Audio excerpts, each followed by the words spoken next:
In this historical darkness, off the coast of Sicily, the struggle between great empires begins. Rome is a republic feared across the ancient world for its disciplined infantry and mastery of land warfare. The harbor of ancient Carthage is a testament to its wealth, a commercial empire protected by the strongest fleet in the Western Mediterranean. Few believed Rome stood a chance against Carthage's naval supremacy on the open sea.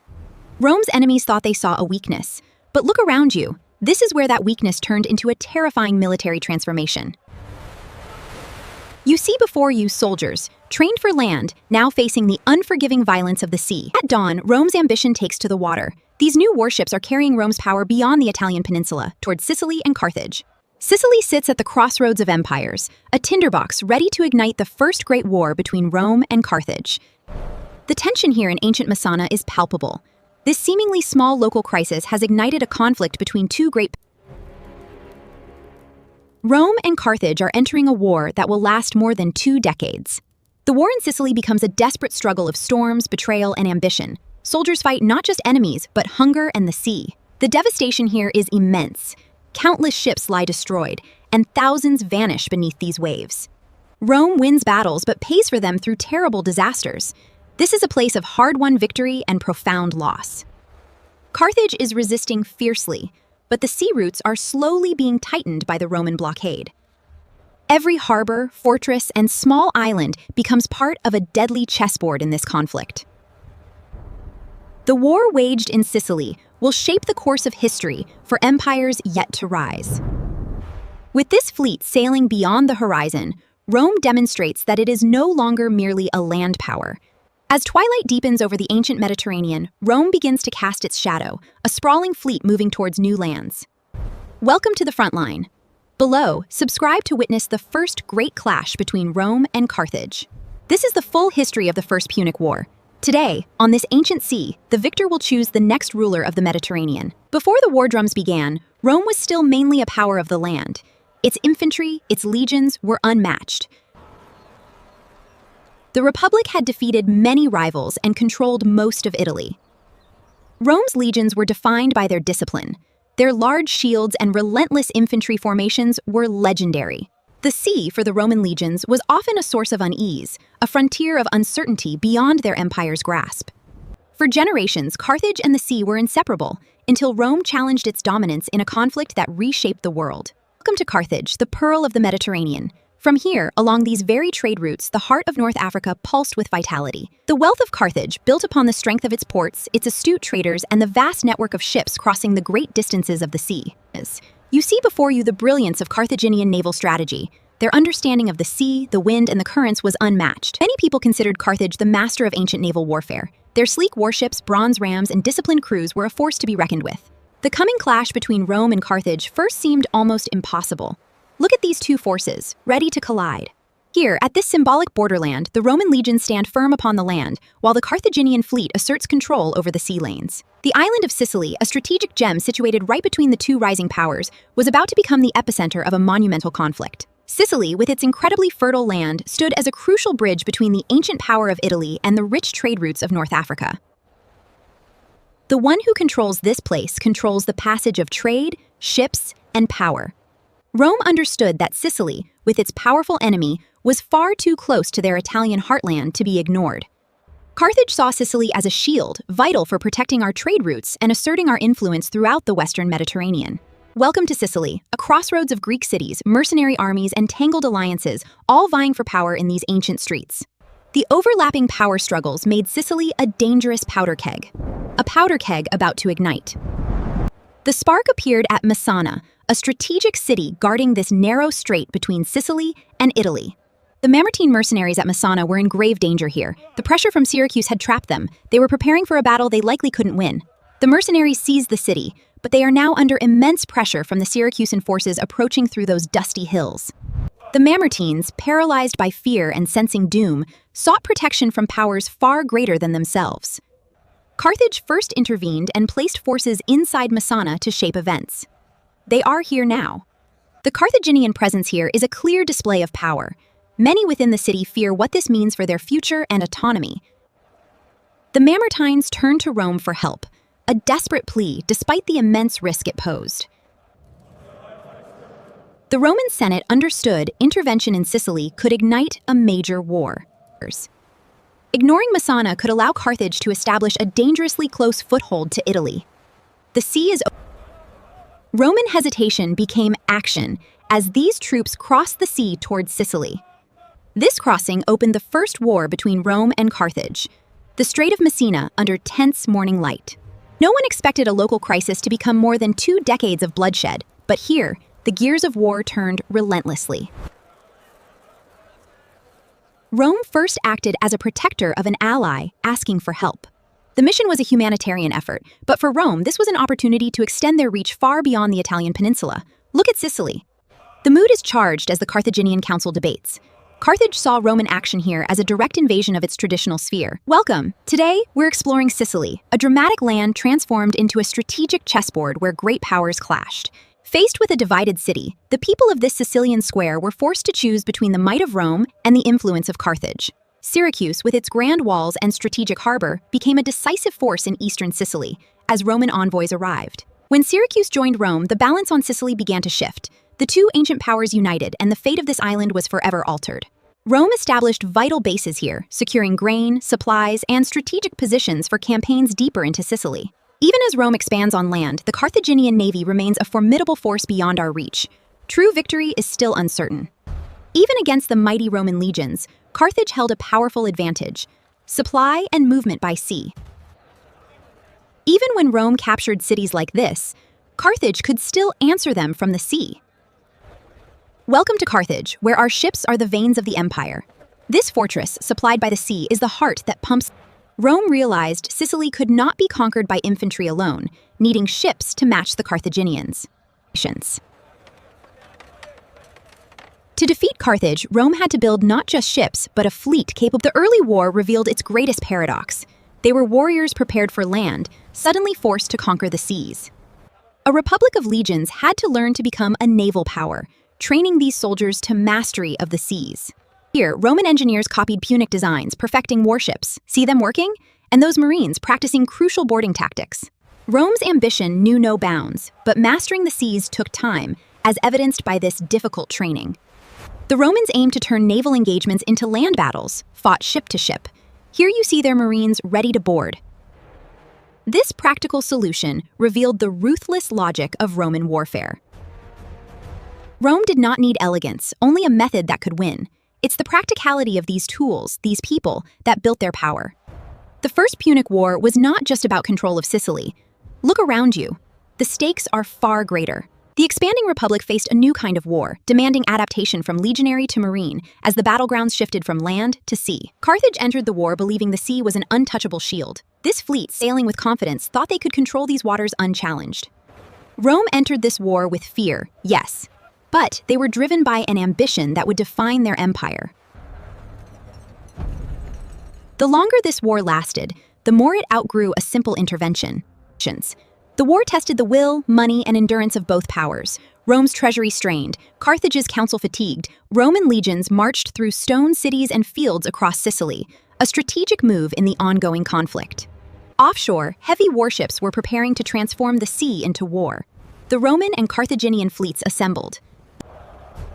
Rome and Carthage now enter a war that will decide the fate of the ancient Western world. After Rome gained ground on Sicily, the limits of their naval capabilities became painfully clear. The Roman infantry could capture cities, but they couldn't stop the Carthaginian sea supply. Watch as these ships approach. Every open port became a wound that prolonged the Roman campaign. Supplies flowed freely in while the siege grew tighter. Carthage used its superior naval skill to transport troops, food, and vital supplies to Sicily, demonstrating remarkable logistical power. This is Sicily, Carthage's forward fortress, connecting North Africa to the west. It was their lifeline. Rome had to make an unprecedented decision in its history, one that would change everything. Rome would not only fight Carthage on land, but challenge it at sea. This massive fleet was built quickly, through sheer willpower and a great deal of risk. The Roman determination is evident in every beam raised. Rome didn't just fight battles, they learned from them. Here, Punic craftsmanship is meticulously dissected plank by plank to forge Rome's naval might. Building ships is only half the battle. These new vessels demand expertise, but the crews are yet to find their rhythm. These soldiers trained on land had to learn how to keep their balance on decks like this. It's truly a test of endurance and adaptation. The crews had to master rowing, turning, avoiding collisions, and maintaining a tight formation. It was a complex and vital skill. Roman inexperience forced a solution typical of their practical military mind. Officers here are developing new strategies. Rome's strategy was unique, turning naval battles into land combat at sea. Watch as the Marines prepare to bridge the gap. Rome revolutionized naval warfare with the corvus, a grappling bridge mounted on its warships. This heavy timber structure, when the ships closed, the bridge dropped and locked both vessels together, creating an instantaneous path to invade the enemy deck. The Roman soldiers are charging across the enemy decks like they're attacking a fortress wall. Look at that discipline, shields forward, moving as one. The Roman bridge has trapped the oars of this Carthaginian warship. Experienced are unable to maneuver. Before Mylae, Rome thought Carthage invincible at sea. Today, they proved them wrong. The victory was decisive, completely shattering any belief in Carthage's invincibility on the sea. This day marked a turning point. The Battle of Mylae was more than just a victory. It was Rome's powerful declaration that the sea now belonged to them. After the victory at Mylae, the sea was finally open.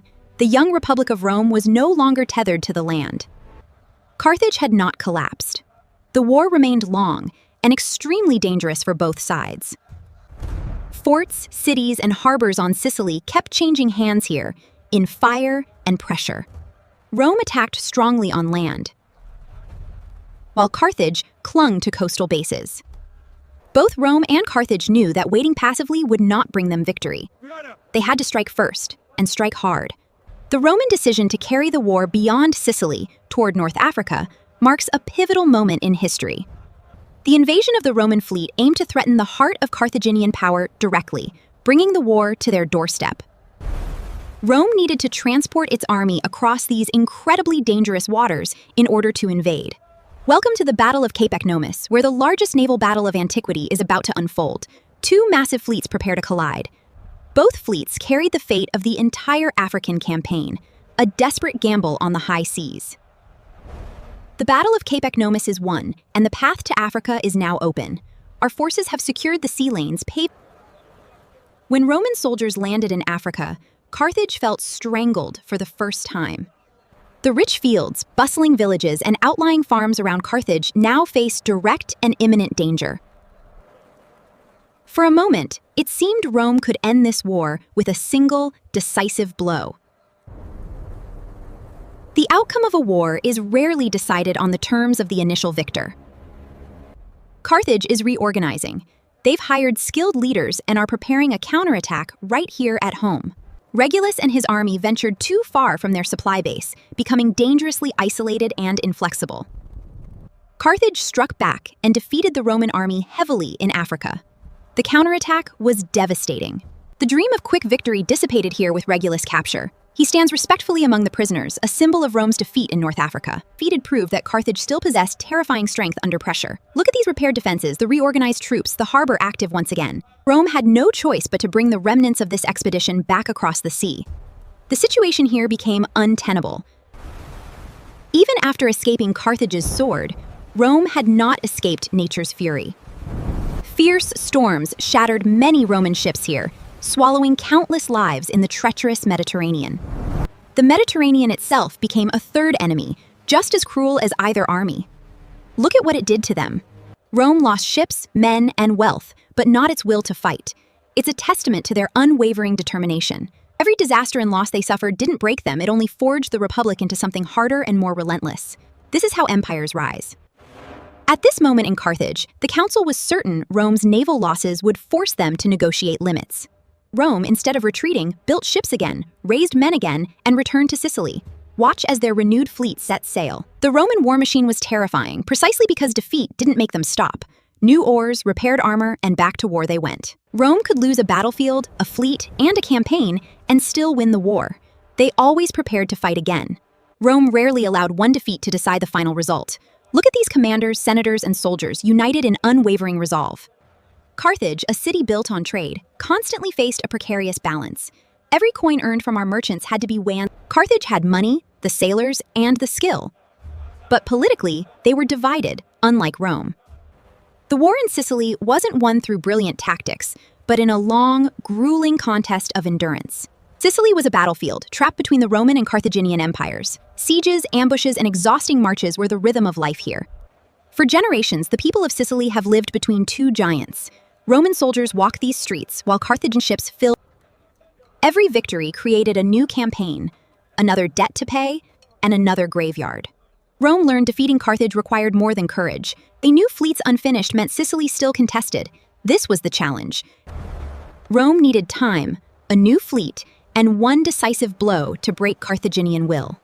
After years of fighting, the conflict entered its most exhausted and dangerous phase.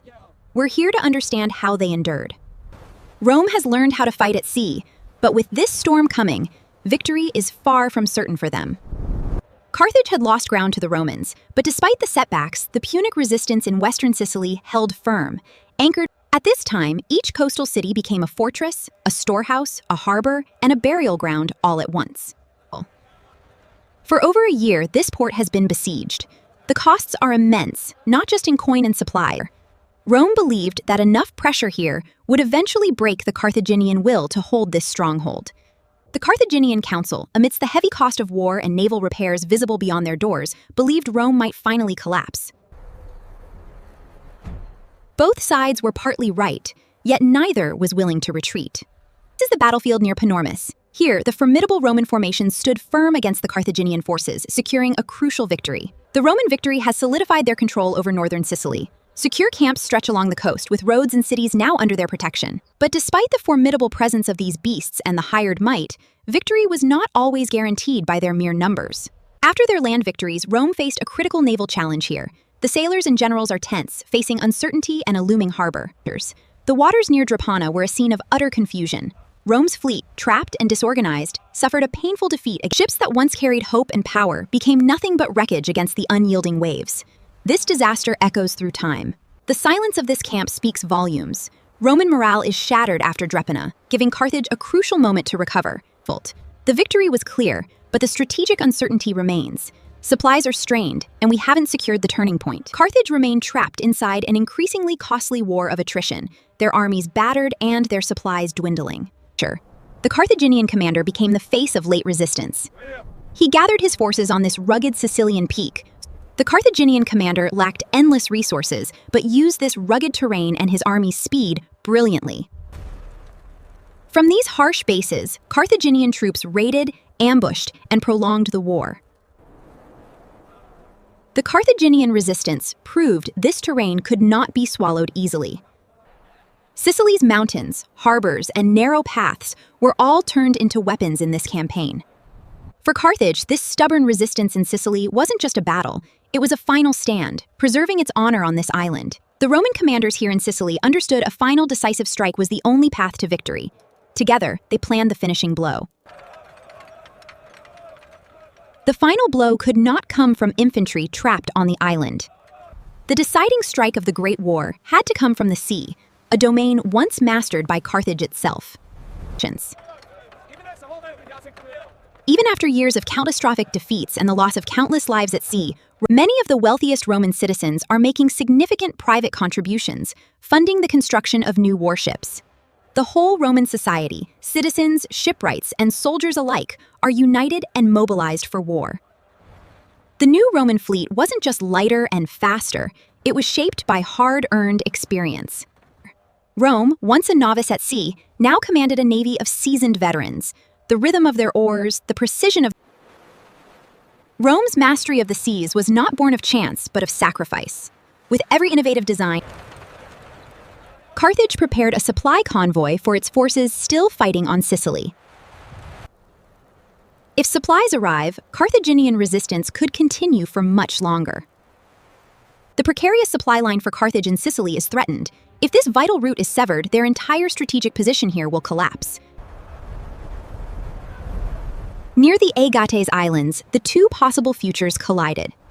Rome blocked Carthage at sea, where the outcome depended on wind and skill. These heavy ships are burdened with the supplies Carthage desperately needs. They must reach port, no matter the cost. You see, once the battle began, their disciplined maneuvering allowed them to gradually take control of the fleet's formation. The Carthaginian fleet shattered here, and with them, their final connection to the motherland. The supply routes were decisively severed. For Carthage, the Battle of the Agates Islands meant one thing. There was no practical choice left. Isolated here, without a strong fleet, Carthage could not sustain its army or its fortresses. Their fate was sealed. Sicily, the jewel of the Mediterranean, to control it was to command the sea lanes. For Carthage, this loss was devastating. Carthage was forced to the table from a position of bitter weakness, a peace imposed by Rome. Carthage had to leave Sicily, release prisoners, and pay a massive indemnity.